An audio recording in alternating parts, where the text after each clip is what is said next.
Père, nous voulons t'écouter. Nous voulons écouter le réma de ta parole. Merci Saint-Esprit. Nous voulons écouter ainsi dit l'Éternel. Nous voulons écouter la parole qui donne la vie. La parole qui guérit. Alléluia. La parole qui sanctifie. La parole qui délivre. La parole qui délivre. La parole qui délivre. La parole qui guérit. La parole qui déracine. La parole qui renverse. Qui renverse les forteresses. Saint-Esprit de Dieu, dispose nos cœurs. Dispose mon cœur. Parle. Parle à mon cœur. Enseigne. Édifie. Édifie. Console les cœurs brisés. Saint-Esprit touche. Saint-Esprit touche. À toi la gloire. Touche nos cœurs. Dans ce temple. À toi la gloire des quartiers. À toi la gloire dans ces boutiques. Saint-Esprit. Parle à nos cœurs. Que je diminue. Ouvre-nous les Que oreilles. je diminue au Saint-Esprit. Parle à ton peuple. Que toute pensée soit captive à l'obéissance de ta parole. Que tout cœur soit accessible à ta parole. Que ces lieux soient favorables. Que ces lieux soient favorables. Alléluia. Que Que l'atmosphère. le ciel s'arrête. Que la terre s'arrête. Pour que ta parole sorte avec puissance. Sorte avec puissance. Que personne ne vienne contredire, dévier, voler ta parole. Que ta parole trouve une place dans nos cœurs. Trouve une place dans nos cœurs. Oh, que ta parole nous change. Que ta parole nous change. Que ta parole nous conduise à la repentance. Que ta parole produise la repentance dans nos cœurs. Ainsi dit l'Éternel. Merci Seigneur. Merci Seigneur. Au nom de Jésus-Christ. Amen. Amen. Levez les yeux. Amen. Amen. Est-ce que nous pouvons acclamer le Seigneur?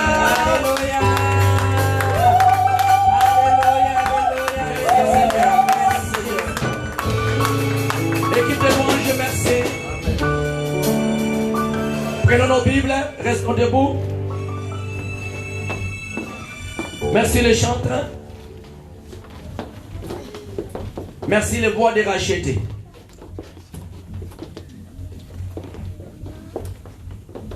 Prenons nos Bibles, restons debout.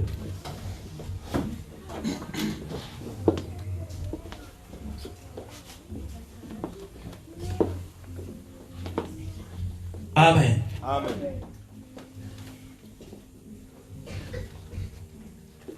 Tu peux soulever ta Bible s'il te plaît. Soulève ta Bible. Soulève ta Bible. Soulève ta Bible. Dis Seigneur. Seigneur. Je n'entends pas. Seigneur. Seigneur. Je n'entends pas peuple de Dieu. Seigneur. Seigneur. Merci pour ta parole. Merci pour ta parole. Elle a été écrite Elle a été écrite par toi, par toi pour moi. pour moi. Je vais être nourri. Je vais être nourri. Je vais être rassasié Je vais être rassasié de ta parole de ta parole ce matin. ce matin. Merci. Merci. Amen. Amen. Je peux voir ton cahier s'il te plaît. Je peux voir ton cahier pour écrire. Je peux voir ton cahier. Balance ton cahier. Balance ton cahier. Doubi. Allez, allez, lève-toi, Doubi. Lève-nous, s'il vous plaît. Je peux voir ton cahier. Balance ton cahier. Alléluia. Je peux voir ton stylo. On écrit avec un stylo, pas avec les doigts quand même. Je peux voir ton stylo. Alléluia. Amen. Rebelle, tu n'es pas avec nous. Va à côté de maman Edith. Avec ta Bible.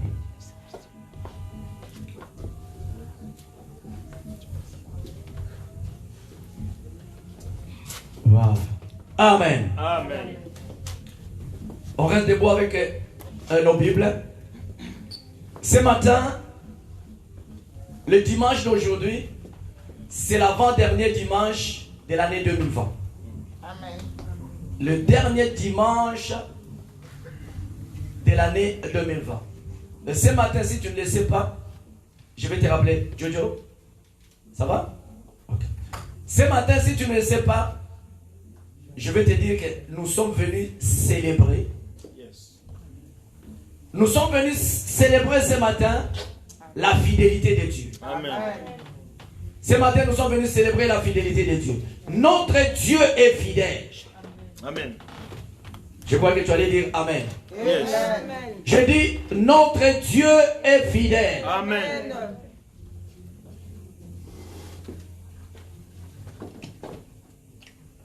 Notre Dieu est fidèle. Nous sommes venus célébrer sa fidélité. Amen. Nous sommes venus célébrer sa fidélité.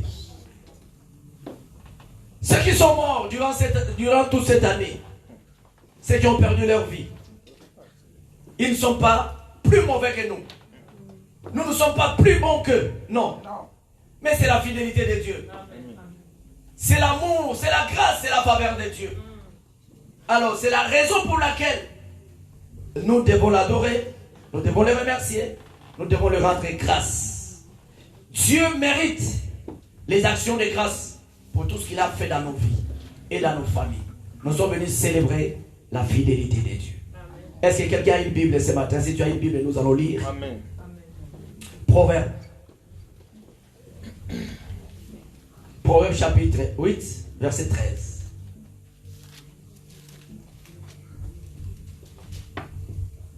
Oh Jésus. Proverbe chapitre 8, verset 13. Proverbe chapitre 8, verset 13. Nous allons nous mettre debout, s'il vous plaît. C'est la première lecture. Ouvre ta Bible. Proverbe chapitre 8, verset 13. Il est écrit: la crainte de l'Éternel. Attends papa, attends les autres vont, attends les gens cherchent.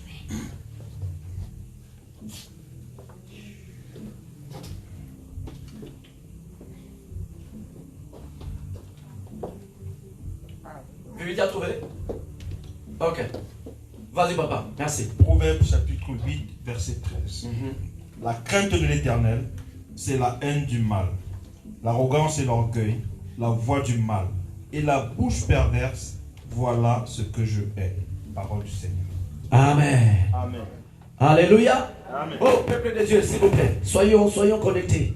Là où notre frère Étienne vient de lire, si c'est la parole de Dieu, que toute l'église, tout le monde dise avec moi, Amen. Amen. Oh, je n'entends pas, Amen. Amen. Pas un Amen confiné, je veux un Amen déconfiné. Amen. Amen. Amen. Amen. Prenons place. La Bible déclare, la crainte de l'Éternel, c'est la haine du mal. La crainte de l'Éternel, c'est la haine du mal. La crainte de l'Éternel, c'est la haine du mal. Aujourd'hui, nous continuons notre troisième partie concernant notre thème principal sur la crainte de Dieu. La crainte de Dieu. Notre thème de ce matin, c'est la crainte de Dieu. En anglais, nous disons the fear of God. Les Congolais disent Bobangi Nzambe. Kobanga Nzambe. Chez nous, au Togo, on dit Maou Avovo. Alléluia. Amen. Mais en français, on dit la crainte de Dieu. Donc nous voulons partager ce matin avec le Saint-Esprit sur la crainte de Dieu. Nous avons commencé depuis le début de ce mois on avait commencé vers la fin du mois de novembre. Et nous continuons aujourd'hui, c'est la troisième partie, la crainte de Dieu. Le Saint-Esprit veut nous parler de sa crainte ce matin. Alors, le premier point, d'abord je vais vous donner l'ossature de notre enseignement. Je vais faire un effort pour qu'on termine aujourd'hui. Voici l'ossature. Nous avons d'abord, premier point, la définition. Deuxième point, pourquoi l'église doit avoir la crainte de Dieu. Et troisième point, comment marcher dans la crainte de Dieu. Et quatrième point, quelles sont les bénédictions qui sont liées à la crainte de Dieu. Ça, c'est l'ossature de notre enseignement. Premier point, la définition. Deuxième point, pourquoi l'église doit avoir la crainte de Dieu. Et troisième point, comment marcher dans la crainte de Dieu. Quatrième point, quelles sont les bénédictions qui sont liées à la crainte de Dieu. Waouh, la crainte de Dieu. La crainte de Dieu. Premier point, la définition. C'est pourquoi je vous ai dit d'amener un cahier pour écrire. La définition. La crainte de Dieu, c'est l'amour que nous avons envers notre Créateur. C'est ça la définition. C'est l'amour. C'est l'amour que nous avons envers notre Créateur. Il y a une deuxième définition. La crainte de Dieu, c'est un état d'esprit.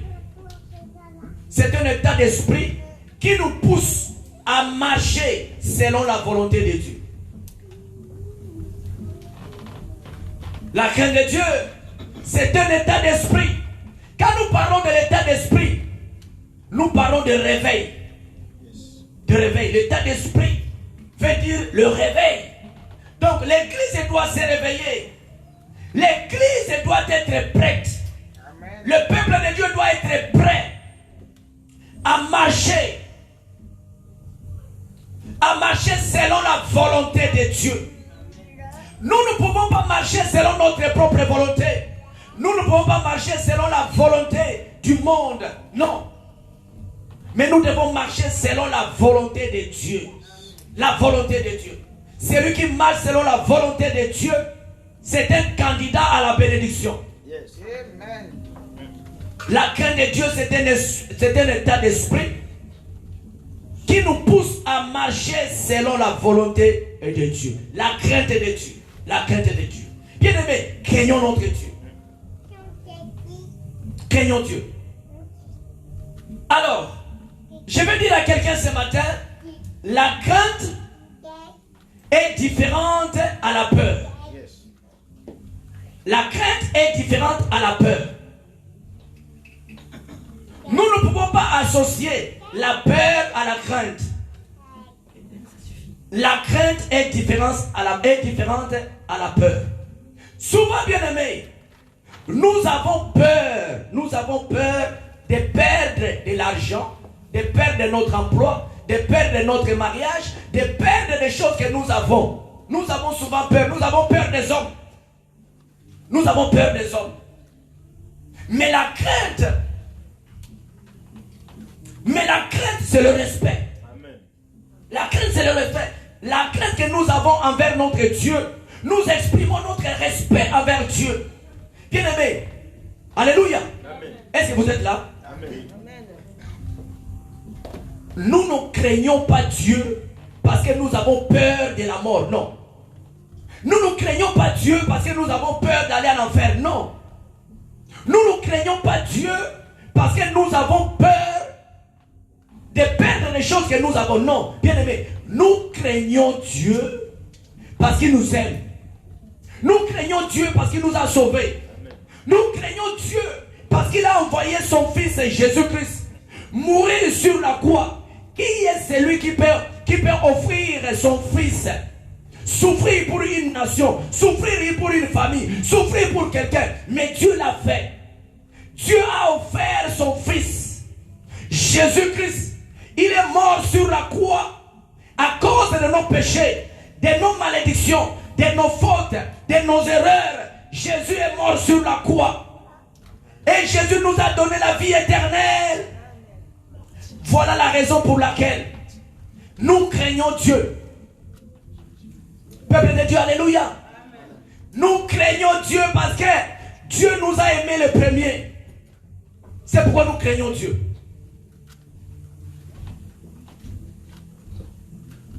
La crainte de l'Éternel, c'est la haine du mal.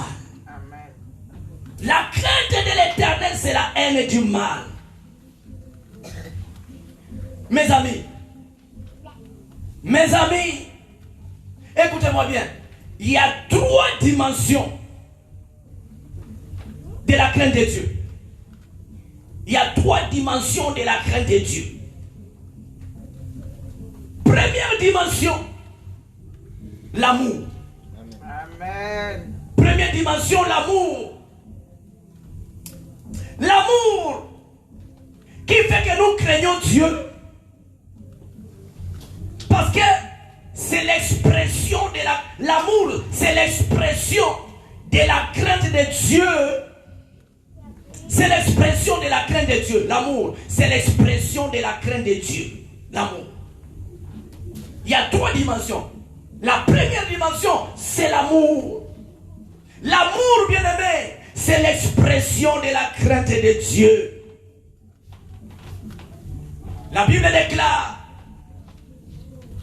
Dieu a dit, Jésus-Christ a dit, dans le livre de Matthieu, chapitre 22, verset 37, la Bible dit, tu aimeras le Seigneur, ton Dieu, de tout ton cœur, de toute ton âme et de toute ta pensée. Voilà. Bien-aimé, c'est lui qui craint Dieu, doit aimer Dieu, doit aimer le Seigneur, son Dieu. Alléluia. De tout son cœur, de toute son âme et de toute sa pensée. Voilà quelqu'un qui aime Dieu. L'amour, c'est l'expression de la crainte de Dieu. La première dimension.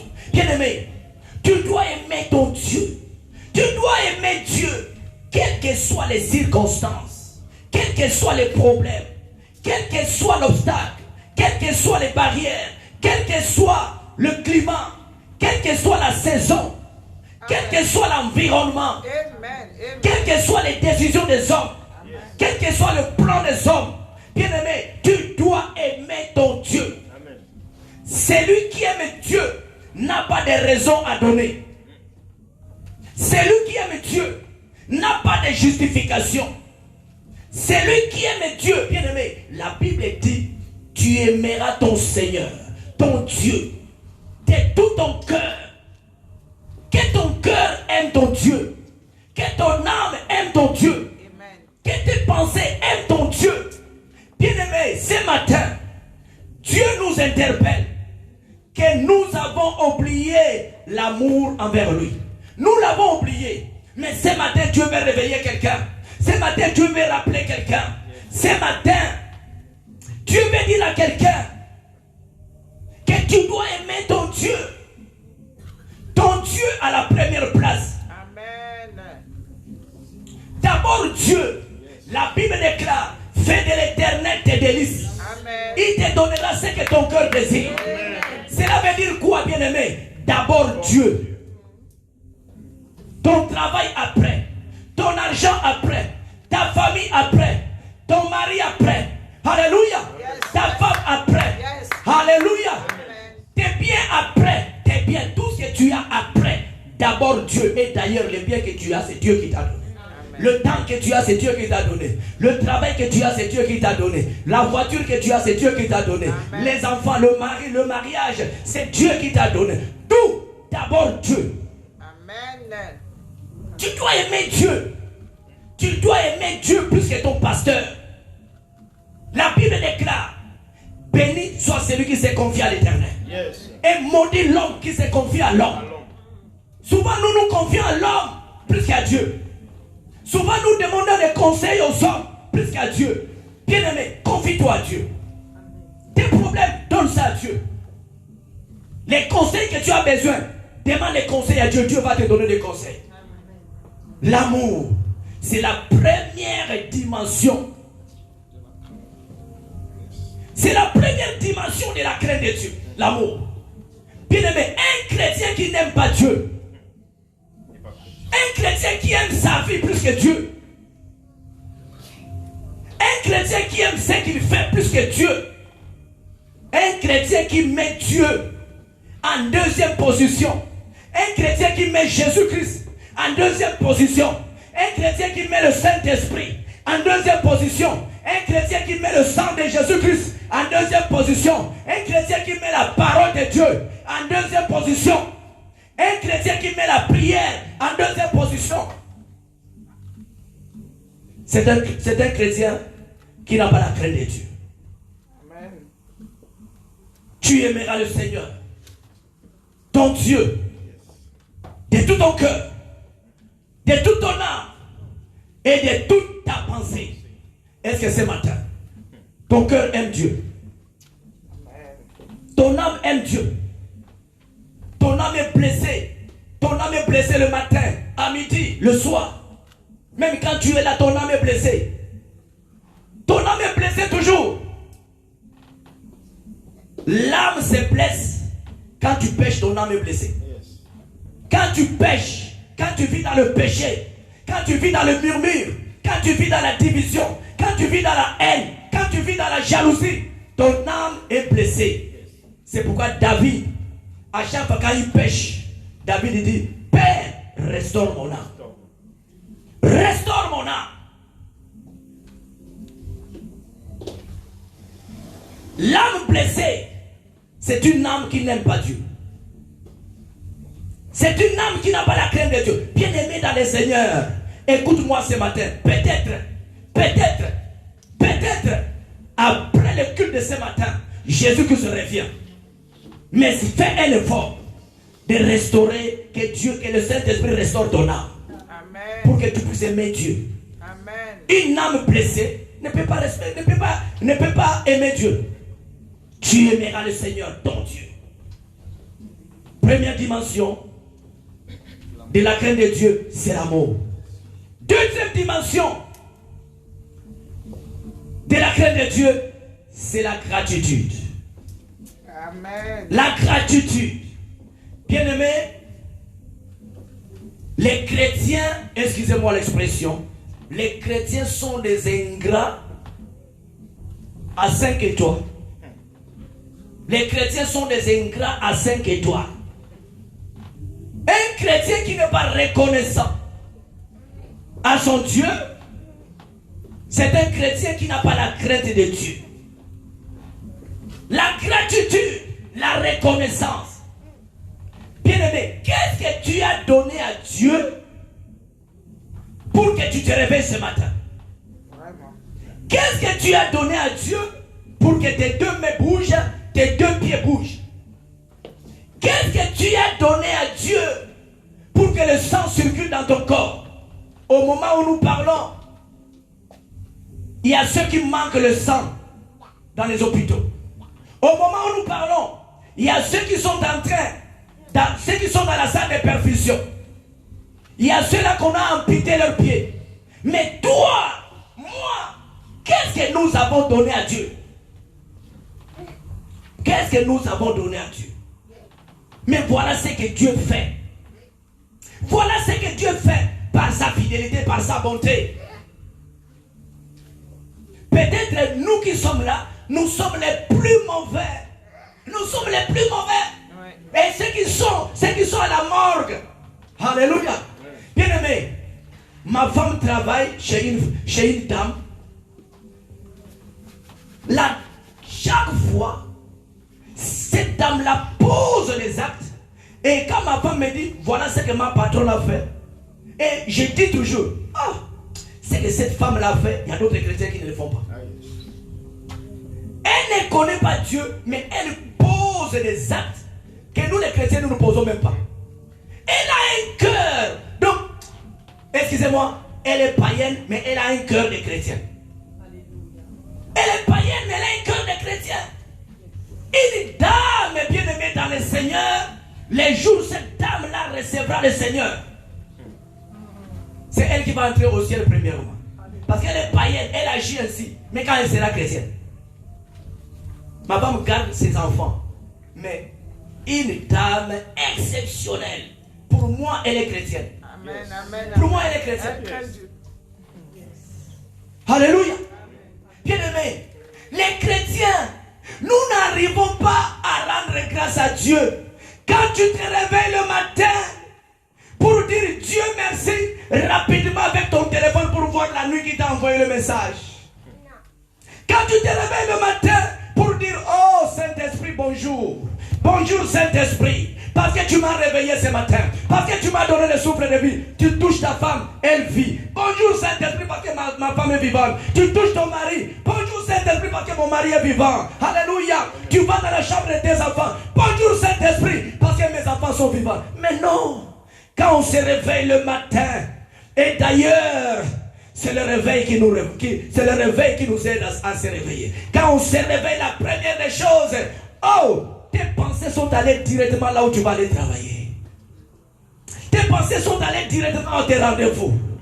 Tes pensées sont allées directement à ton travail. Tes pensées sont allées directement à ce que tu vas faire pendant la journée. Mais c'est lui qui t'a protégé pendant la nuit. Tu dormais comme un mort. Et le matin, il est venu. Il t'a réveillé. Pour lui dire, Saint-Esprit, bonjour. Papa, merci. C'est tout un problème. La personne qui agit ainsi, c'est une personne qui n'a pas la crainte de Dieu. C'est une personne qui n'a pas la crainte de Dieu. Nous voyons, bien aimé, tu quittes ta maison. Tu viens à l'église. C'est rare de voir quelqu'un, oh Seigneur, je viens de chez moi, j'ai pris l'autoroute, le périph', je suis arrivé, j'ai pris le train, je suis arrivé dans ton église. Je te rends grâce parce que le train pouvait se dérailler, mais je suis bien arrivé. Amen. Je te rends grâce. Tu te lèves. Maintenant tu commences à saluer les frères et les soeurs. Jamais. Les gens sont ingrats. Les chrétiens sont ingrats. Nous courons à Carrefour, à Lidl Price. Nous allons à Lidl. Nous allons à Intermarché. On fait des courses. La voiture est pleine avec des courses. On amène, on monte l'ascenseur. On met les choses dans le frigo.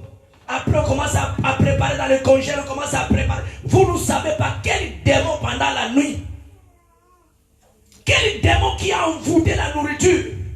Toi, un enfant de Dieu qui craint Dieu, tu prends c'est pas la nourriture, tu commences à préparer. Tu manges. Tu n'as, toute l'année 2020, tu n'as même pas gêné. Tu ne fais que manger. Mais voilà quelqu'un qui craint Dieu. Quelqu'un qui est reconnaissant. Il va faire les courses à Carrefour partout. Il revient dans un caddie bourreux. Ou bien dans la voiture bourrée avec les courses. L'enfant veut prendre le yaourt. Il dit non, ne prends pas encore le yaourt, on va rendre grâce. Père, merci pour toutes ces courses. Amen. Ce n'est pas tout le monde qui peut le faire, mais c'est lui qui craint Dieu. Amen. C'est lui qui craint Dieu. Tu déménages. Avant tu étais à Ménin. Maintenant tu as déménagé pour venir à Paris 12e. Mais tu ne peux pas t'intégrer dans la maison directement. Comme toi tu ne pries pas, tu appelles ton pasteur. Comme toi tu ne pries pas, tu appelles un ancien. Comme toi tu ne pries pas, tu appelles un diacre. Au lieu de faire ce que vous appelez quoi, crémaillère, crémaillère, on mange, on boit, on danse. Les démons aussi vont danser avec vous. Non. Quand tu déménages avant d'intégrer ta maison, tu appelles un homme de Dieu. Amen. Ou bien si toi-même tu as la foi. Comme tu n'as pas la foi, tu appelles un homme de Dieu. Tu appelles Maman Marlène, tu appelles Papa Joël, Maman Frère Etienne. Tu appelles les anciens de l'église. Vont venir élever leurs mains pour rendre grâce pour la maison. La gratitude. Amen. Tu trouves un travail, tu rends grâce à Dieu. Tu as ton salaire d'affaires. Vous savez pourquoi vous avez des découvertes? Parce que vous n'êtes pas reconnaissant à vos salaires. On se plaint toujours. C'est pas assez. Il faut rendre grâce. La gratitude, c'est la deuxième dimension. Bien-aimé, ne fais rien. Ne fais rien sans rendre grâce à Dieu. Amen. Quand tu pars au travail, tu reviens à la maison, tu rends grâce à Dieu. La gratitude, c'est la deuxième dimension de la crainte de Dieu. Quand tu viens à l'église ici, ne viens pas, tu entres à l'église, tu t'assois. Non! Quand tu viens à l'église, mets-toi à genoux. Comme tes genoux te font mal, tu peux même rester debout. Seigneur, merci. Je te rends grâce. Parce que le culte de ce matin, ça sera mon culte. Yes. Voilà l'église. Amen. Alléluia. Amen. La deuxième dimension, c'est la gratitude. La troisième dimension, c'est l'adoration. L'adoration, c'est la troisième dimension de la crainte de Dieu.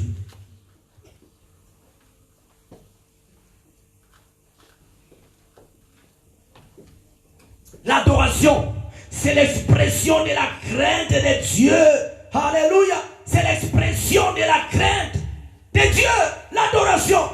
Bien-aimé, Dieu ne cherche pas les chantres. Dieu ne cherche pas les chantres, mais Dieu cherche les adorations. Amen. Les adorateurs plutôt. Amen. Dieu cherche les adorateurs. Regardez cette femme. Regardez cette femme. Jésus-Christ la Bible déclare que Jésus voyageait avec ses disciples. Alors Jésus a eu faim. Or, spirituellement, il n'avait pas faim, mais il voulait rencontrer quelqu'un.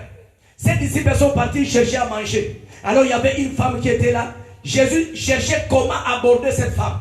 Jésus a dit, ma femme, donne-moi de l'eau. La femme a dit, mais toi, comment tu es juif? Toi, tu me demandes l'eau, moi qui suis samaritain. Jésus dit, bon, c'est ça que j'ai cherché. Après leur conversation, la femme dit que non, voilà, et ils adorent Dieu à la montagne. Jésus-Christ dit à cette femme, dit non. On n'adore pas Dieu à la montagne, on adore Dieu à Jérusalem. Comme la femme discutait, Jésus qui a dit, l'heure vient. Et elle est déjà venue. Où on n'adorera plus Dieu sur la montagne ni à Jérusalem. Parce que Dieu est esprit. Que celui qui l'adore en esprit et en vérité. Amen. Et en vérité, bien aimé, si tu ne crains pas Dieu, tu ne peux pas adorer Dieu en vérité. Si tu ne crains pas Dieu, tu ne peux pas adorer Dieu en esprit. C'est seulement ceux-là qui craignent Dieu, qui est le mal, qui est Dieu, qui est le mal, qui a... Alléluia. C'est ceux-là qui est le mal, qui est le mal, qui haït le mal, qui adore Dieu en esprit, qui adore Dieu en vérité. En France, bien aimé, en France, il y a des chrétiens qui adorent Dieu en esprit et en vérité. Que personne ne dise que non, en Europe, à cause du froid, non, en Europe, moi j'ai vu des chrétiens et des chrétiennes en Europe, ici en France. Ils sont là. Et toi aussi tu fais partie. Amen. Yes. Au lieu de dire Amen, vous me regardez. Amen. Yes. Alléluia. L'adoration, bien aimé. Combien de fois tu t'es déjà mis à genoux pour adorer ton Dieu? Combien de fois tu t'es déjà allongé par terre? Oh mon Dieu, il n'y a que toi. Il n'y a que toi. Le chef de l'armée de l'Éternel. Yes. Le chef suprême de l'Église. Yes. Combien de fois? Combien de fois tu t'es déjà allongé par terre pendant 10 minutes pour adorer Dieu?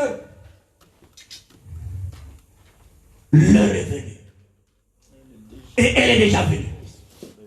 Où les vrais adorateurs? Bien aimé, il n'y a pas le temps. Il n'y a pas le temps, bien aimé. Je vais continuer. Sinon, vous allez commencer à me regarder l'heure là-bas derrière. On vient en retard, mais on veut aller à l'heure. L'adoration. L'adoration. Écoutez, l'adoration, ce n'est pas dire ce que Dieu est. Non, ça, ce n'est pas l'adoration. Ce n'est pas dire Dieu, tu es bon. Non, ce n'est pas l'adoration. L'adoration, c'est quoi? C'est s'effacer de toi-même et t'identifier à Dieu. C'est l'identification à Dieu. C'est ça l'adoration. Nous n'adorons pas. Nous n'adorons pas. Mais nous faisons semblant d'adorer. Mais nous n'adorons pas. Parce que c'est lui qui adore. On doit voir. On doit voir. C'est l'intérieur qui exprime l'extérieur.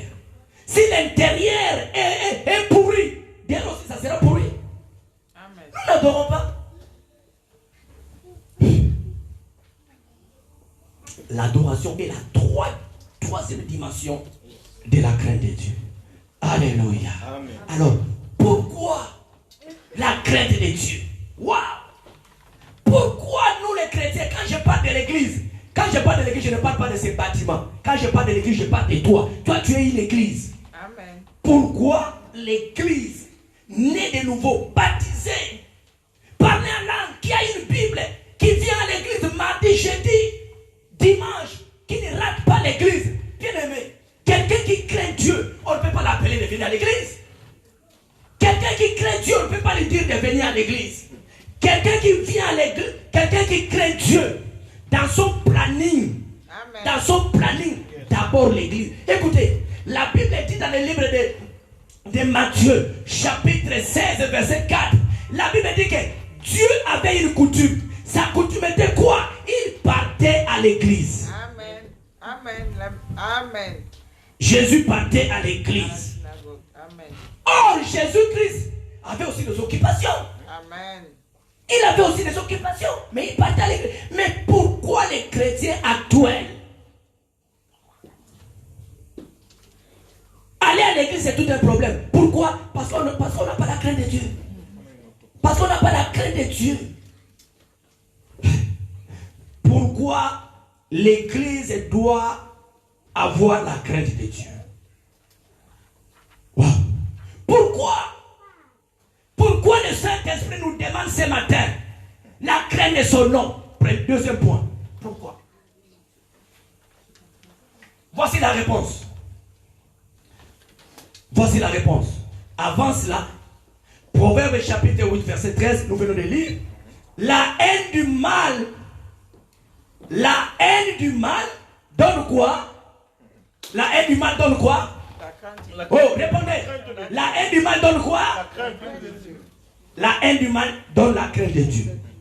Si nous n'avons pas la conscience de qu'est-ce que la crainte de Dieu, de qu'est-ce que le mal, nous n'aurons pas la crainte de Dieu. Il faut avoir d'abord la conscience de discerner qu'est-ce que le mal. Quand tu auras cette conscience, quand tu auras ce discernement de qu'est-ce que le mal, c'est à ce moment-là que la crainte de Dieu viendra. Amen. Il faut d'abord connaître c'est quoi le mal. D'où vient le mal? Pour que tu aies quoi? La crainte de Dieu. Donc, la haine du mal, c'est ça qui donne quoi? La crainte de Dieu.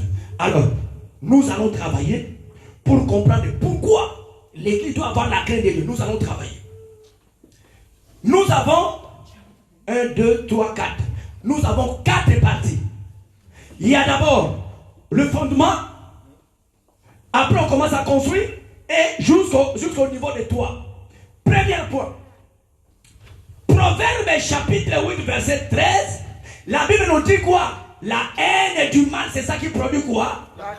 La crainte de Dieu. Donc, le fondement, la base de tout, c'est quoi? C'est la haine du mal. Voilà. Amen. C'est la haine du mal. Si tu échappes à la haine du mal, tu n'auras pas la crainte de Dieu. Amen. Alors, si tu mets ta base, ton fondement, ta fondation, la crainte de Dieu, le deuxième étape, c'est quoi? C'est la crainte de Dieu. Proverbe chapitre 9, verset 10. La fondation a été déjà mise. Maintenant, le deuxième point, Proverbe chapitre 9, verset 10. Proverbe chapitre 9, verset 10. Je lis la parole du Seigneur. Le commencement de la sagesse, c'est la crainte de l'Éternel. Le commencement de la sagesse, c'est la crainte de l'Éternel. Alors, assis-toi, papa. Regardez-moi. Je vais aller doucement pour que vous compreniez, parce que la fondation ou bien le fondement, c'est quoi? C'est Proverbe chapitre 8, verset 13, qui est la haine du mal. La haine du mal nous conduit à la crainte de Dieu dans Proverbe chapitre 9, verset 10. Donc, quand tu auras la crainte de Dieu, quelque chose va se produire. Quand tu auras la crainte de Dieu, parce qu'il y a la haine du mal, la haine du mal produit quoi? La crainte de Dieu. Quand tu auras la crainte de Dieu, la crainte de Dieu va produire encore quelque chose. Qu'est-ce que la crainte de Dieu va produire? La crainte de Dieu va produire maintenant, il y aura les commencements de quelque chose. Il y aura les commencements de la sagesse. Je ne dis pas la sagesse, mais je dis bien le commencement. Donc, la sagesse commence à agir dans ta vie. Amen. Pourquoi? Parce qu'il y a la base qui est la haine du mal. La haine du mal produit quoi? La crainte de Dieu. La crainte de Dieu maintenant va produire le commencement de la sagesse. Yes. Amen. Pourquoi? Pourquoi l'Église doit avoir la crainte de Dieu? L'Église doit avoir la crainte de Dieu quand il y aura la haine du mal. La haine du mal produit la crainte de Dieu. La crainte de Dieu va commencer maintenant à produire. Il y aura les commencements de quelque chose. Les commencements de quelque chose là, c'est quoi? C'est le commencement de la sagesse. Amen. Nous allons lire le commencement de la sagesse. Proverbe chapitre 10, verset 27. Voilà, là maintenant, le commencement de la sagesse. Proverbe chapitre 10, verset 27. La crainte de l'Éternel augmente les jours, mais les années des méchants sont abrégées. Voilà. Wow. Alléluia. Peuple de Dieu, vous êtes là? Amen. Amen. Regardez. La crainte de l'Éternel augmente quoi?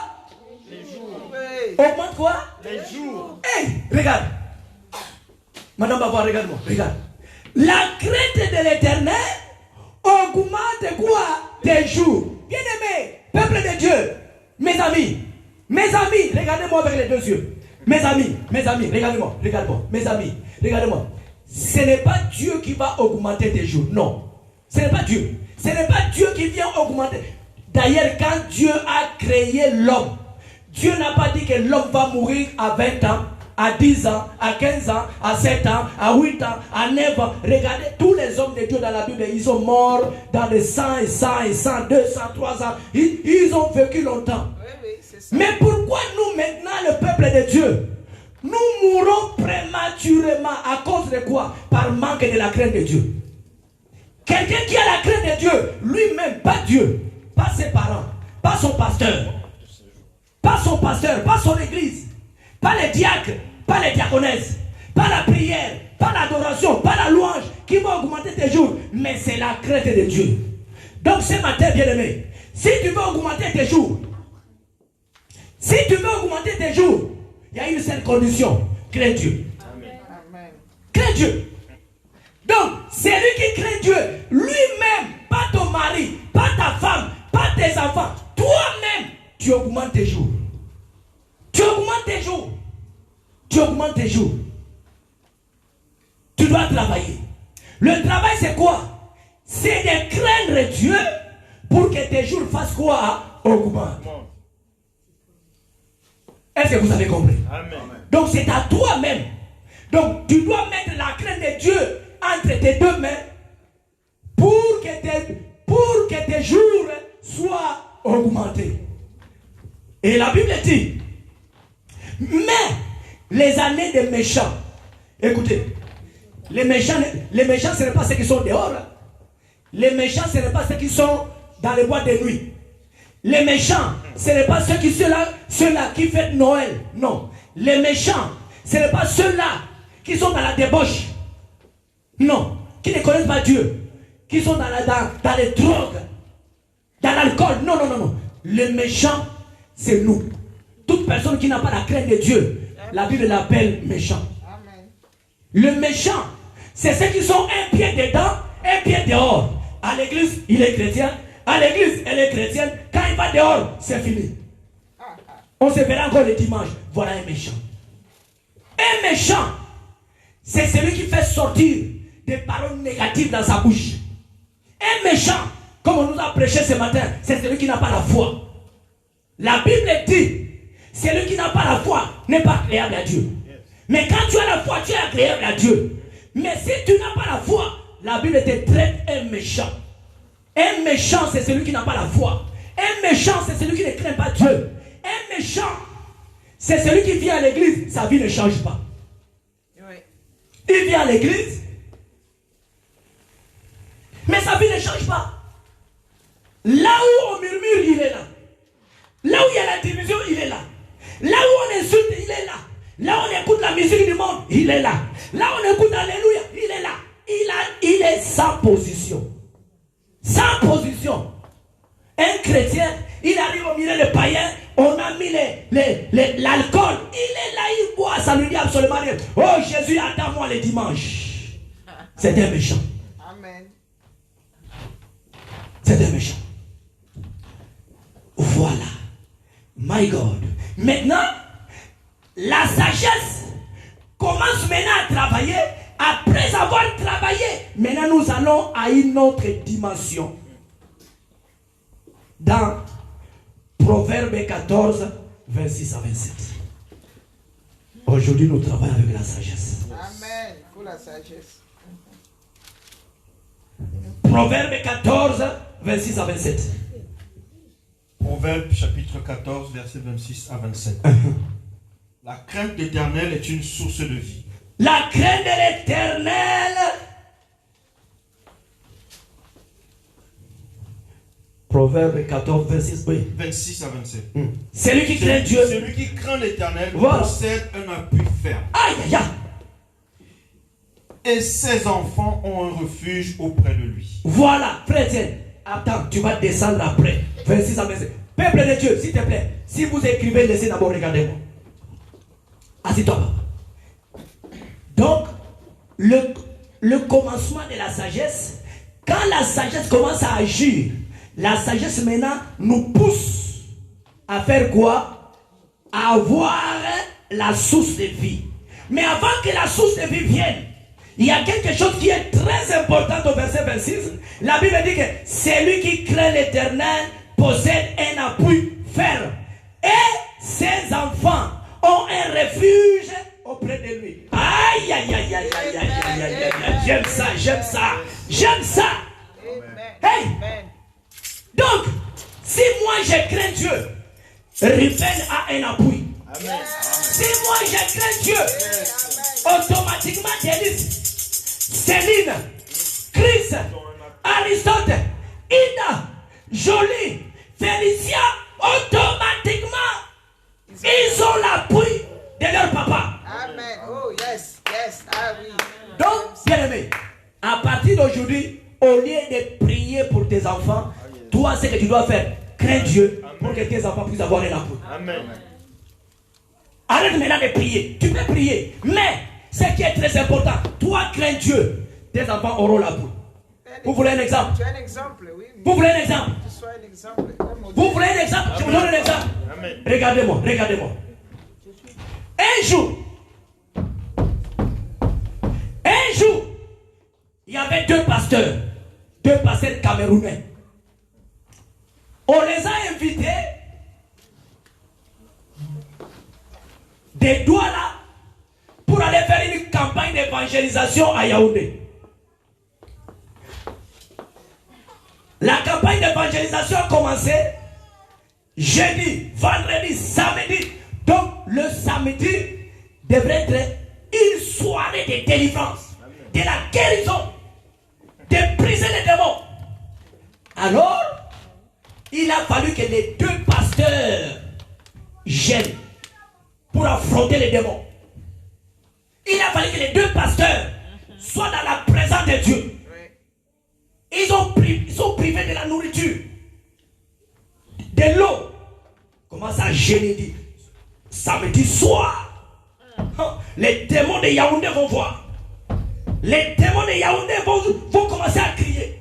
Alors, parmi les deux pasteurs qui gênent pour préparer la convention, l'un gêne à la folie, l'autre mange les cacahuètes, l'autre boit du jus, l'autre mange comme il veut. Il mange, l'autre gêne, mais l'autre mange. Alors maintenant, le jour de la campagne est arrivé. Le samedi soir, il y avait du monde.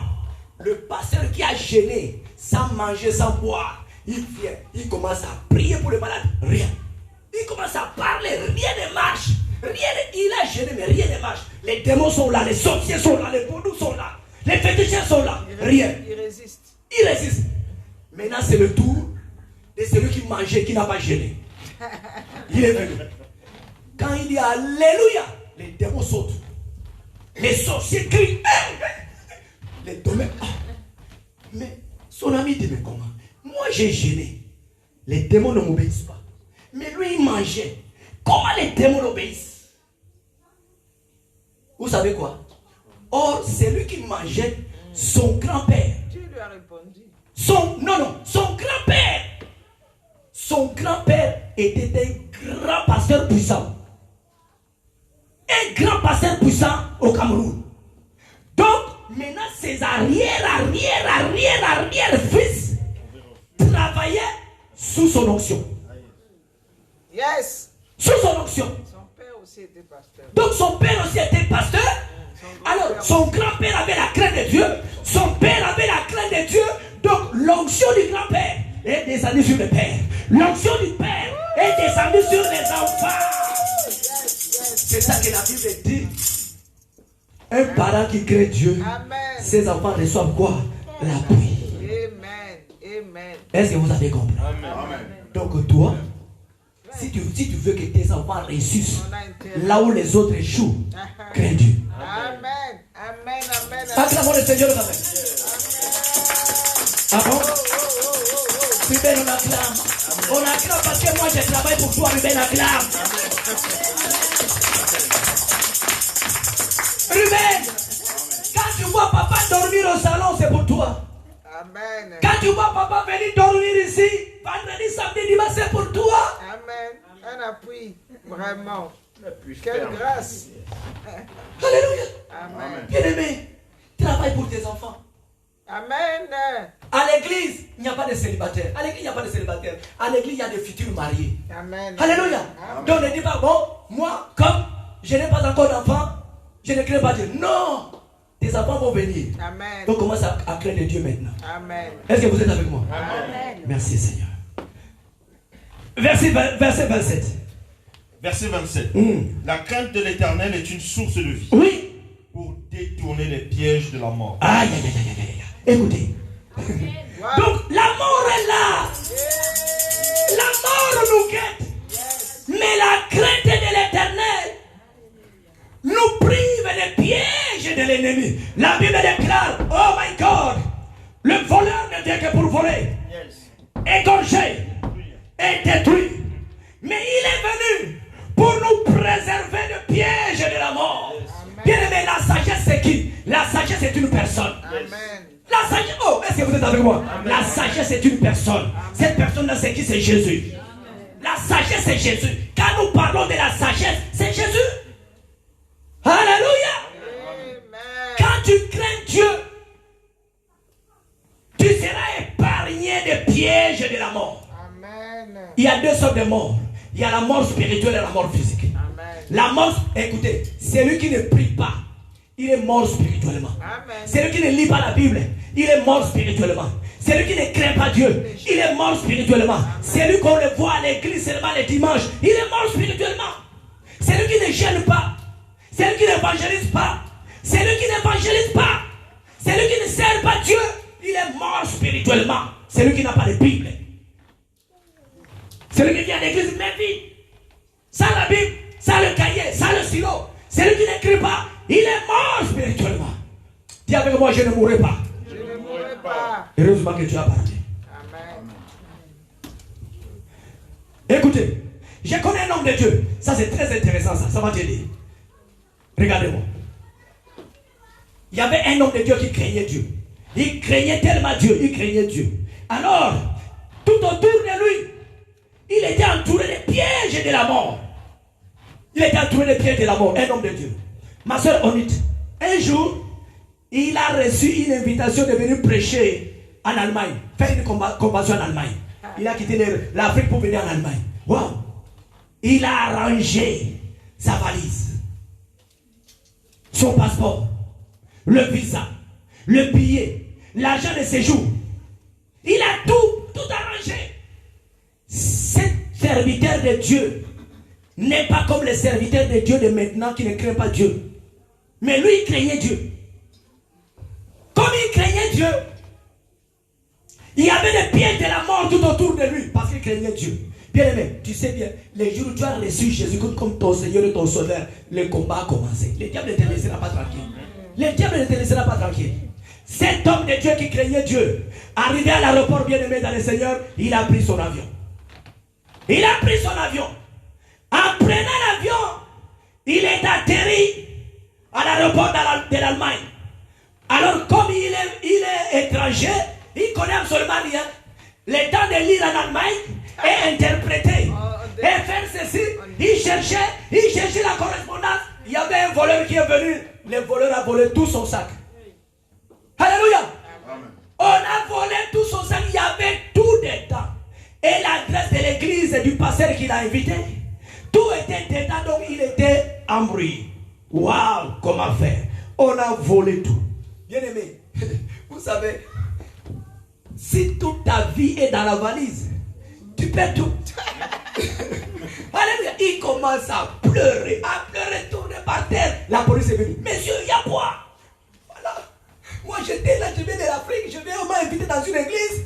Alors on m'a volé la valise. La police lui a posé la question. Est-ce que tu connais le nom du pasteur qui t'a invité? Il dit non, le nom était dans la valise. Tout est parti. Alléluia. Tout est parti, commence à pleurer. Alors le pasteur aussi connaissait l'heure de l'atterrissage. Le pasteur était dans l'aéroport. On a cherché.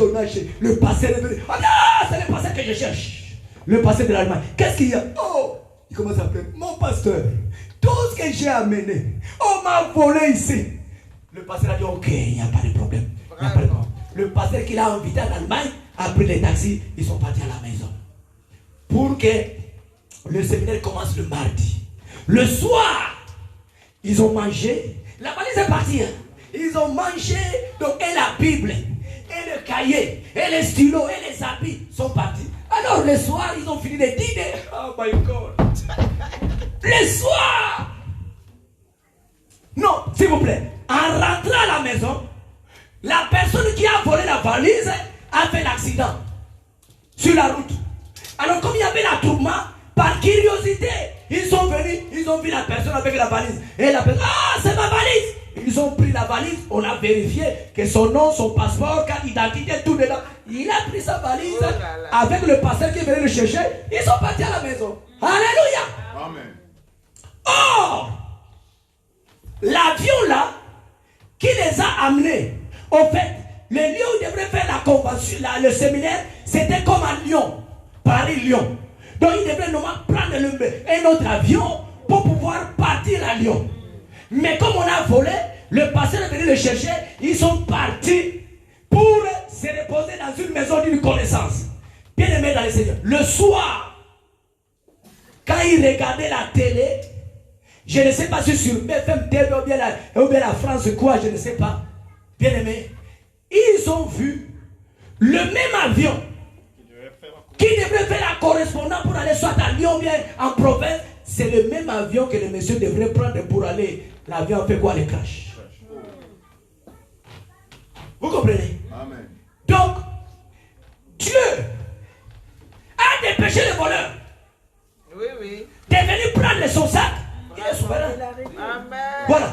Et venir voler son sac. Et en partant, le voleur a fait l'accident. Il a récupéré son sac. Arrivé à la maison, il regardait la télé. Ils ont vu qu'il y a eu un crash. Il a regardé son billet. Et le nom de l'avion, c'est l'avion qu'il devrait prendre. Donc, comme il y avait le piège de la mort, comme il craignait Dieu, Dieu l'a délivré. Amen. Parce qu'il craignait Dieu. Amen. Amen. Amen. Bien aimé, blague avec autre chose.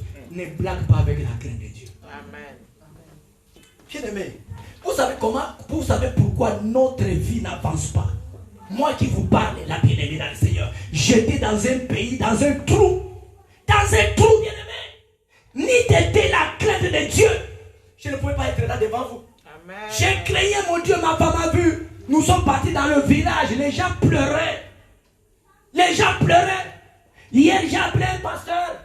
Un pasteur me dit, un pasteur, appelle ma soeur, appelle ma fille qui Delphine. Un pasteur au Tchad. Le pasteur commence à pleurer, il dit à Delphine, il dit, Delphine, ne blague pas avec Donatus. Donatus est une bénédiction pour nous. Amen. Alléluia. Grâce de Dieu. Par la grâce de Dieu. Quand je vois les chrétiens tuer, ça me fait trop mal.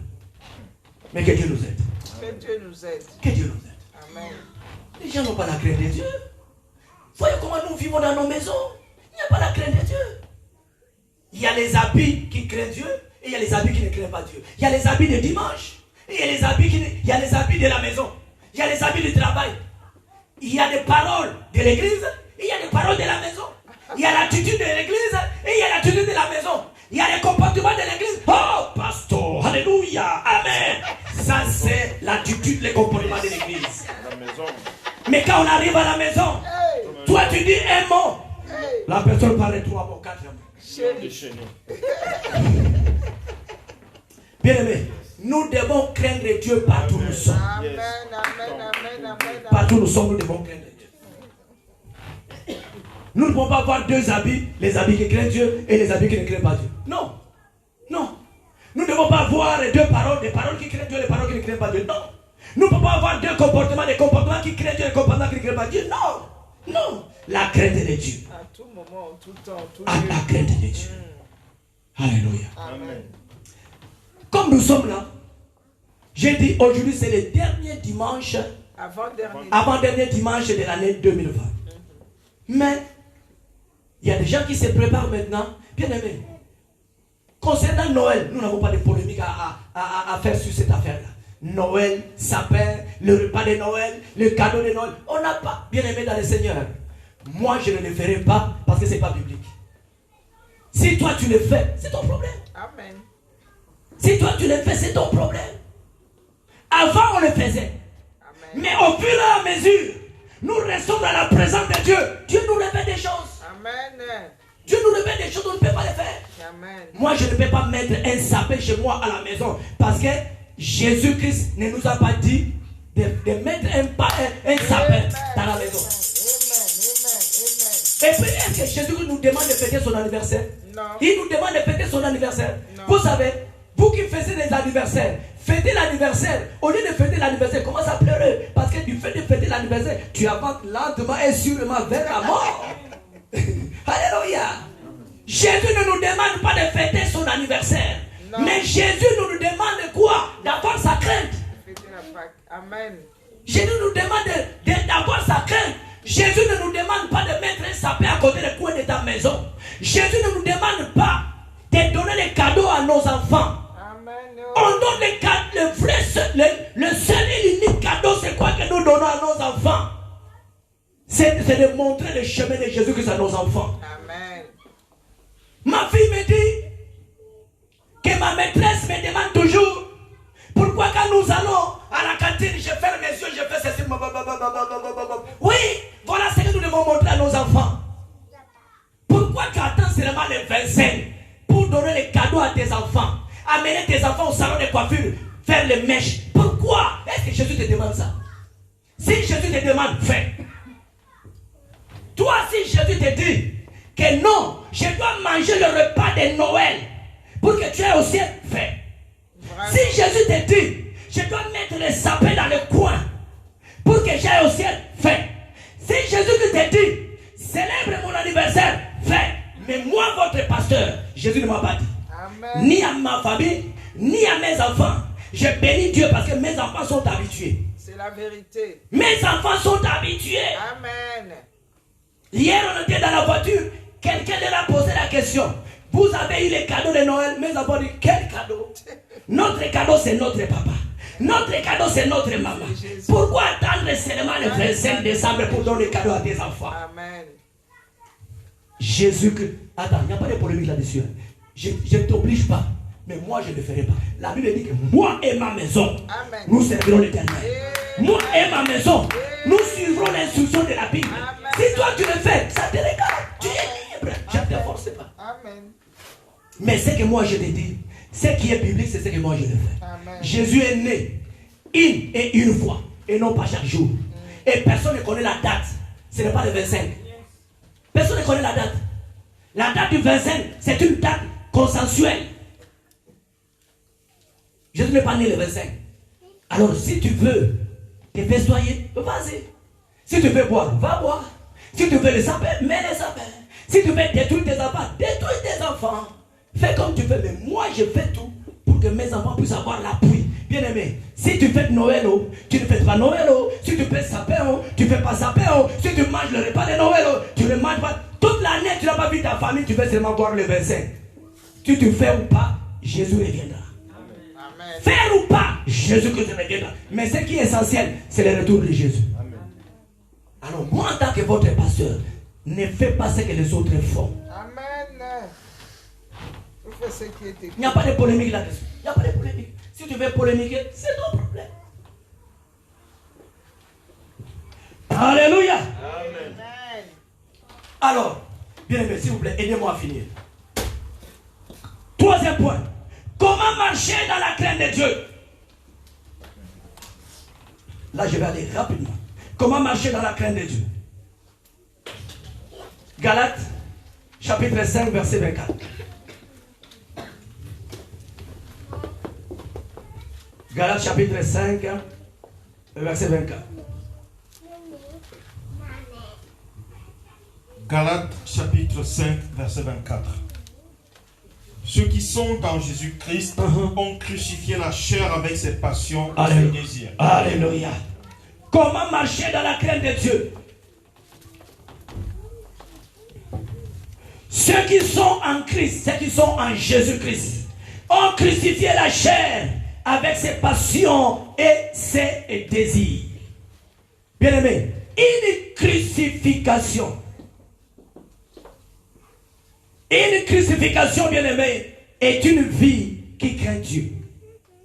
Alors, crucifier la chair. Comment marcher dans la crainte de Dieu? Il faut crucifier ta chair premièrement. Et deuxièmement, il faut veiller sur tes actes. Il faut veiller sur tes actes. Troisièmement, il faut développer une conscience de la présence de Dieu tous les jours. Comment marcher dans la crainte de Dieu? Il faut crucifier d'abord la chair. Galates chapitre 5, verset 24, il faut crucifier la chair. Il faut veiller sur tes actes et développer une conscience de la présence de Dieu tous les jours. Quelqu'un qui sait que non, Dieu est toujours près de moi. Il a dit dans sa parole que je ne vous laisserai pas, je ne vous abandonnerai pas. Je serai toujours avec vous jusqu'à la fin de ce monde. Donc si tu développes cela que Dieu est avec moi tous les jours, bien aimé, tu auras quoi? La crainte de Dieu. Amen. Si tu crucifies ta chair, si tu veilles, bien aimé, quand la Bible parle de veiller, veiller sur qui? Ce n'est pas veiller sur les démons, veiller sur les vaudous, veiller sur les sorciers, veiller sur le monde. Non, tu dois veiller sur toi-même. Tu dois veiller sur toi-même. Tu dois veiller sur toi-même. Alors veiller, quand on parle de veiller, c'est une vie de discipline. Alléluia. Amen. Oh, alléluia. Amen. Acclamons le Seigneur. Acclamons le Seigneur, bien aimé. Acclamons le Seigneur. Merci. Veiller, c'est une vie de discipline. Veiller, c'est une vie de discipline. Quelqu'un qui se discipline, c'est donner une forme à ta vie chrétienne. Quelqu'un qui se discipline, c'est celui qui donne une forme à sa vie chrétienne. Amen. Celui qui se discipline, c'est celui qui oriente sa vie chrétienne par rapport à la parole de Dieu. Celui qui se discipline, c'est quelqu'un qui associe sa vie chrétienne à la parole de Dieu. Celui qui est discipliné ou bien qui veille, c'est celui qui change les amis. Bien aimé, tu dois changer les amis. Amen. Tu dois aimer tes amis, mais tu dois changer les amis. Tu dois changer ton environnement. Amen. Tu ne dois pas fouler tes pieds n'importe où. Amen. Voilà quelqu'un qui se discipline. Amen. Discipline-toi, change les amis. Tu étais païen, tu avais des amis païens, tu dois les aimer, tu dois les saluer, tu dois rester avec eux, mais tu dois changer des amis. Tu dois trouver des amis chrétiens, des amis chrétiennes. Amen. Voilà. Alors, tu dois changer les endroits. Amen. Amen. Tu dois changer les endroits. Quelqu'un qui se discipline ne peut plus entrer dans les boîtes de nuit, ne peut plus entrer dans les bars, ne peut plus aller là où on calomnie le nom de Jésus, là où on calomnie, là où on taille en pièces les pasteurs des églises. Non. Amen. Discipline-toi. 4 points. Quelles sont les bénédictions liées à la crainte de Dieu? On termine par là. Psaume 25. Psaume 25.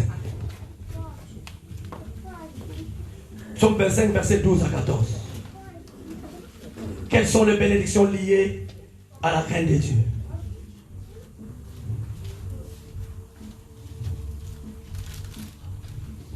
Psaume 25, verset 12 à 14.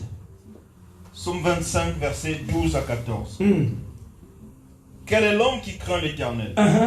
L'Éternel lui montre la voie qu'il doit choisir. L'Éternel lui montre la voie qu'il doit choisir. Voici la première bénédiction. Voici, deuxième. Son âme reposera dans le bonheur. Son âme reposera dans le bonheur. Deuxième bénédiction. Et sa postérité possédera le pays. Troisième bénédiction. 14. L'amitié de l'Éternel est pour ceux qui le craignent. Et son alliance leur donne instruction. Aïe. Il n'y a pas le temps, sinon on devrait développer. Le verset 14, voilà une très grande bénédiction que Dieu nous donne. Alléluia, peuple de Dieu. Peuple de Dieu, est-ce que vous êtes là avec moi, s'il vous plaît? Est-ce que vous êtes là? Yes. Alléluia. Amen. Oui, alléluia, Sarah. Alléluia. voilà la grande bénédiction que Dieu nous donne. La grande bénédiction que Dieu nous donne ce matin, peuple de Dieu. Verset 14, la Bible dit que l'amitié de l'Éternel, moi je ne savais pas. C'est hier nuit quand j'ai lu ce passage, j'ai compris. Or Dieu a créé une amitié. Ma soeur, viens. Tu t'appelles comment? Victoire? Viens ma soeur Valérie. Valérie, ma soeur Valérie. Allez, laisse ton chapeau, viens. Oh, pourquoi tu lèves les bons, laisse. Alléluia. Amen. Ma soeur, tout comme ça. Moi, c'est hier nuit que j'ai compris. Entre toi, je peux te tutoyer, non? Merci beaucoup. Entre toi et Dieu, il y a une amitié. Amen. Il y a une amitié, ma soeur, je ne savais pas. Quand j'ai lu ça hier nuit, j'étais tellement content. J'ai dit, waouh! Qui suis-je pour que Dieu puisse signer un contrat d'amitié entre lui et moi? Personne ne dit Amen. Qui suis-je pour que je sois l'amitié, pour que je sois l'ami de Dieu? Edith, viens. Viens, ma soeur. Viens. My God. Je ne sais pas si vous comprenez ce que moi je comprends. Reste là. Regarde. Dieu est là, au milieu de mes deux sœurs. Dieu dit, si vous deux, si vous avez ma crainte, maman Malais, regarde-moi. Si vous avez ma crainte, à partir d'aujourd'hui, je ne vous appelle plus mes sœurs, mais je vous appelle mes amis. Amen. Donc ma sœur dit, désormais, Dieu joue le rôle de papa et de l'ami.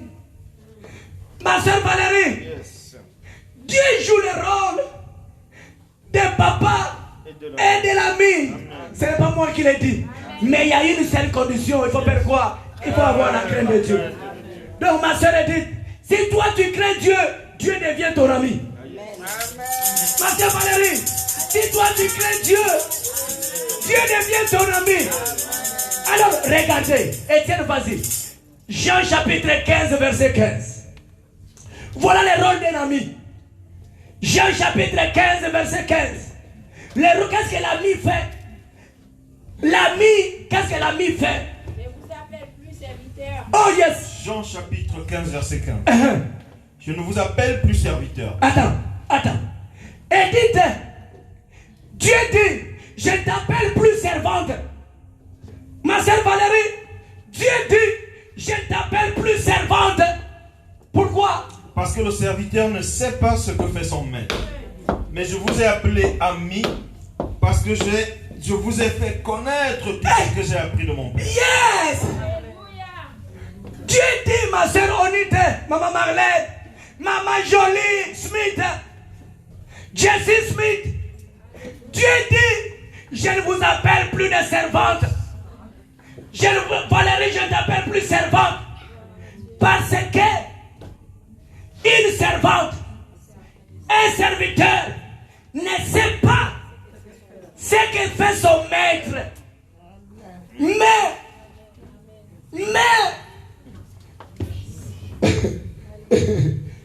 Parce qu'un serviteur ne sait pas ce que fait son maître. Alléluia. Attends. Parce que Edith et ma soeur Valérie ne savaient pas ce que faisait leur maître. Alors comme le maître veut que Edith sache, Valérie sache ce que le maître fait, Dieu change les circonstances, dit non, je ne suis plus votre maître, mais automatiquement je deviens qui? Edith, je deviens qui? Parlez très fort. Je deviens qui? Ami. Tout je n'entends pas. Je deviens qui? Ami.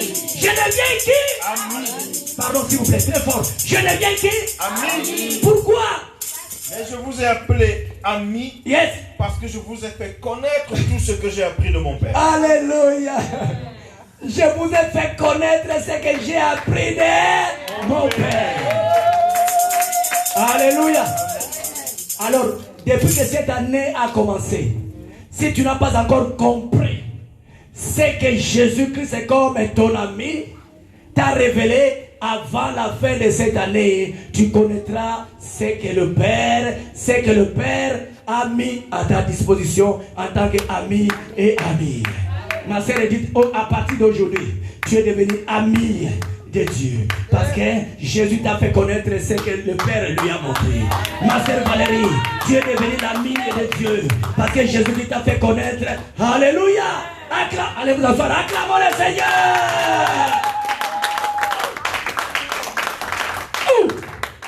Est-ce que quelqu'un peut dire avec moi? Aïe, aïe, aïe, aïe, aïe, aïe, aïe. Alléluia. Amen.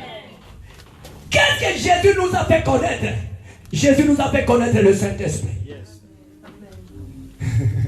Jésus nous a fait connaître le Saint-Esprit. Jésus nous a fait connaître sa parole. Amen. Jésus-Christ nous a fait connaître la crainte de son nom. Amen. Jésus nous a fait connaître l'enlèvement. Jésus-Christ nous a fait connaître la résurrection. Jésus-Christ nous a fait connaître la sanctification. Jésus-Christ nous a fait connaître la repentance. Il nous a fait connaître quoi? Sa parole. Lui-même qui est la parole. Alors, bien-aimé, cette semaine, je veux que tu sois ami ou bien amie de Jésus-Christ. Amen. Oh Saint-Esprit, merci. Merci Saint-Esprit. L'ami ne cache rien. Amen. L'ami ne cache rien. L'ami ne cache rien. L'ami ne cache rien. Et dis-moi, est-ce que tu as un ami ou bien une amie dans ton quartier, là où tu travailles? Dis-moi, est-ce que tu lui caches quelque chose? Non, tu lui caches rien. Comment Dieu qui est ton ami peut te cacher les choses? Nous allons nous lever. Nous allons nous lever. Tu vas élever ta voix. Tu vas dire merci à ton ami. Dis merci à ton ami.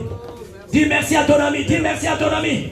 Dis merci à ton ami parce qu'il t'a révélé. Il t'a révélé le Saint-Esprit. Il t'a révélé le Saint-Esprit. Nous allons prier. Il t'a révélé le Saint-Esprit. Il t'a révélé sa parole. Oh, la crainte de Dieu. La crainte de Dieu fait en sorte que nous sommes devenus l'ami de notre Père. Au nom de Jésus-Christ de Nazareth. Au nom de Jésus-Christ de Nazareth. Au nom de Jésus-Christ de Nazareth. Alléluia. Nous apprenons à te servir avec crainte. Merci Jésus pour ta parole. Merci pour ton message. Marabo, prions. Commence à remercier ton ami. Commence à remercier ton ami parce qu'il t'a révélé les choses. Tu dis ce matin que je suis devenu ton ami. Éternel, merci. Utilisez le micro, priez, priez, priez, remercie, remercie. Remercie ton ami, remercie ton ami, remercie ton ami. Remercie ton ami, Doubi, lève-toi. Remercie ton ami, remercie ton ami, remercie ton ami. Ce matin, Merci parce que tu m'as révélé. Est-ce qu'on peut prier? Est-ce qu'on peut prier? Est-ce qu'on peut prier? Est-ce qu'on peut prier? Est-ce qu'on peut prier? Est-ce qu'on peut prier? Est-ce qu'on peut prier? Est-ce qu'on peut prier? Alléluia. merci pour ton message. Je remercie pour cette parole. Cette parole éternelle vient augmenter notre foi. Amen. Cette parole Amen. Peuple de Dieu, Amen. On va prier d'abord. Amen. Amen. Bien-aimé, maintenant tu vas prier.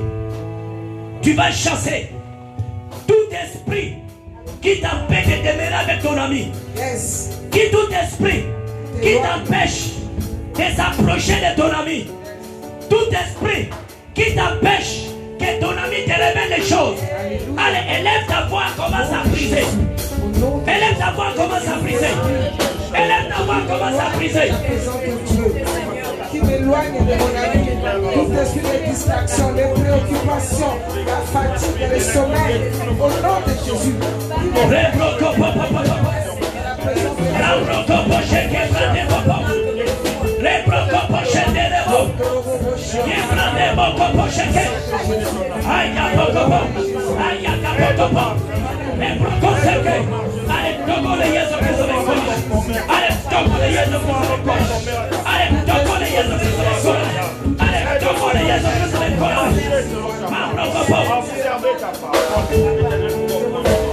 Amen.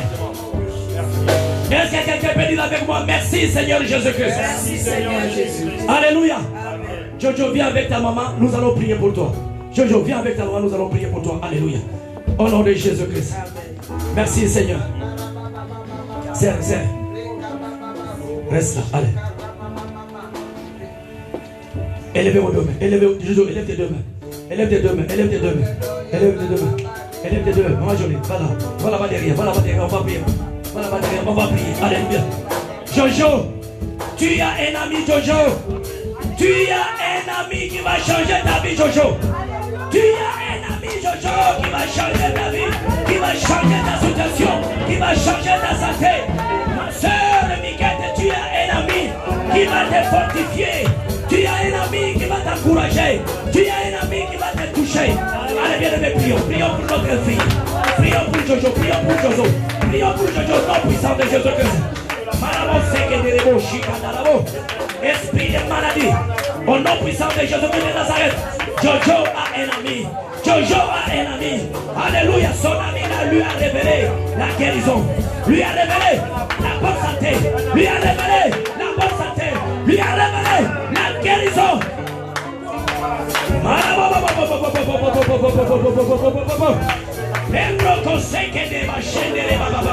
Allez, on va les toucher, on va les toucher. On va les toucher, toucher la femme et notre sœur Miquette, alléluia.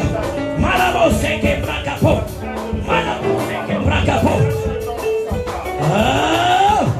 Holy Ghost, Holy Ghost, Holy Ghost, Holy Ghost, Holy Ghost, Holy Ghost. Allez, take it. Allez, take it in the name of Jesus. Allez, take it in the name of Jesus. Allez, take it in the name of Jesus. Allez, take it in the name of Jesus. Père, tu as dit dans ta parole, vous imposerez les mains aux malades et les malades seront guéris. Père, tu as dit dans ta parole que je suis l'Éternel qui te guérit. Père, tu as dit dans ta parole, voici les miracles qui accompagneront tous ceux qui ont crié à mon nom. Ils prieront pour les malades, ils imposeront les mains aux malades et les malades seront guéris. Jojo, quel que soit le nombre d'années que tu as souffert, quelle que soit la puissance de la maladie dans ton corps, quelle que soit